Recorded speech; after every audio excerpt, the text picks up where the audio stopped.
वो कौन लोग हैं, वो बताएं तो सही। आज गंदुम किसके पास पड़ी हुई है, कौन इसका फायदा उठा रहा है। और ये अक्सर गंदुम के आटे के रेट तो जब फसल आने से 1-2 महीने पहले होती है, ये 8 महीने पहले खेल शुरू हो गया।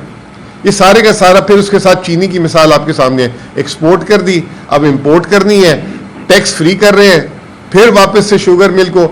वजीर आजम साहब चाइना में जाके कहते हैं मेरी हुकूमत पे कोई करप्शन का इल्जाम नहीं है, मेरी हुकूमत पे कोई, क्या बातें करते हैं आप। कौन सा क्राइसिस है जो आपकी हुकूमत में नहीं आया। ये 3 सालों में आपने जो आईनी क्राइसिस, मुल्क में लॉ एंड ऑर्डर का क्राइसिस, आपसे मुल्क नहीं चल रहा, जो आपकी इन्वेस्टमेंट का क्राइसिस, मईशत का क्राइसिस, गुर्बत तारीख की बुलंद तरीन, मईशत आपकी सुस्त तरीन, आप कह रहे हैं कि जी मेरे हुकूमत में कोई क्राइसिस नहीं है, और फिर कहते हैं मईशत अच्छी हो गई है। फिर उसके बाद जो अगली बात ये कहते हैं कि आटे की बात हो गई, चीनी की बात हो गई, आईपीपी बिजली की बात कर ले। बिजली कोई खरीद नहीं रहा इनसे, गैस कोई खरीद नहीं रहा इनसे।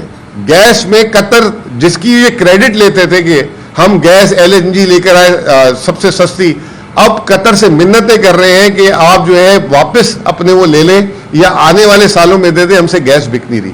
उसके लिए $5 अरब की, अल्लाह करे ये जो कतर का मामला हुआ उनका दिल नरम हो जाए और वो हम वजीर आजम साहब की बात सुन ले। सरमायाकारी की अभी चीन गए हुए थे, चीन में जाके बोलते हैं कि जी $8.5 अरब की सरमायाकारी आ रही है, जिसमें $7 अरब के MOU है, वही MOU जो 3.5 साल से कर रहे हैं। और उसके बाद खुद कहते हैं कि सबसे बड़ा चैलेंज होगा कि ये MOU जो है सरमायाकारी में तब्दील हो जाए, यानी कि उनको भी शक हो गया है। और जैसे ही ये ऐलान किया उसके अगले दिन शंघाई इलेक्ट्रिक, जो 9 साल से पाकिस्तान में के इलेक्ट्रिक खरीदना चाह रही है, उन्होंने जो है हाथ जोड़े और वो कह रहे हैं कि हम जा रहे हैं वापस, क्योंकि हमसे ये वो नहीं हो पा रही, हुकूमत ताउन नहीं करी, इदारे ताउन नहीं करे। 9 साल के बाद वो भी चले गए। ये उस वक्त हुआ जब वजीर आजम साहब ने ऐलान किया। फिर उसके बाद हमने अपने माजी से नहीं सीख रहे। आईपीपीस में चाइनीज सिर्फ आईपीपीस को 5,060 अरब रुपए हम कैपेसिटी पेमेंट में दे चुके हैं, 5,060 अरब। और उनकी जो बकाया जाद है वो 420 अरब रुपए। चीन गए, उनको कुछ बोलकर आए कि जी हम दे देंगे आपको पैसे। 5,060 अरब रुपए अगर इस वक्त विजन होता इनका, और जरा सी अगर ये दिमाग लगा लेते, 3-3.5 हजार अरब में पाकिस्तान के डैम्स बन जाते। ये दासू भी बन जाता, भाषा भी बन जाता और मोहम्मद भी बन जाता। वो हमें नहीं दिए। हमने 5,000, अगर उस वक्त का नवाज शरीफ साहब की दौर का एक्सचेंज रेट 100 रुपये में ले लूं तो ये $50 अरब हम कैपेसिटी पेमेंट में पे कर चुके हैं, $50 अरब।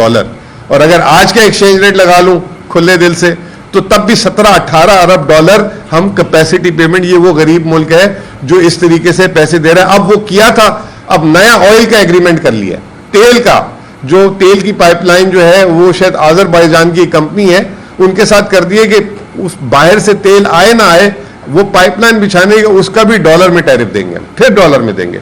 तो ये पता नहीं हमारा ये सारे के सारे ऐसे मुआहदे इनके साथ ही और इनके ज़माने में क्यों होते हैं। फिर अब अगली बात ये है कि मुल्क में NFC आ रहा है। NFC में खैबर पख्तूनख्वा बड़ा क्लियर है। सबसे पहले हम ये कहते हैं कि जी NFC को दुरुस्त किया जाए, 7वें NFC को जो है दुरुस्त किया जाए। खैबर पख्तूनख्वा में जो फाटा के इलाके मर्ज हुए उसके हिसाब से जो हमारी नई आबादी है और जो हमें नया एरिया मिला है, उस हिसाब से हमारा शेयर बनता है वो आप हमें दे दें। जो 19 अभी हमारा शेयर बनता है 14.62%, वो बढ़ के हमारा 19.8% बनता है। फिर उसके बाद वफाक बात कर ले कि जी करना है क्या नहीं करना।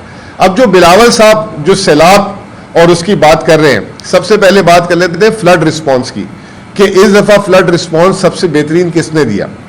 फ्लड रिस्पॉन्स खैबर पख्तूनख्वा में एब्रप्ट आता है, बगैर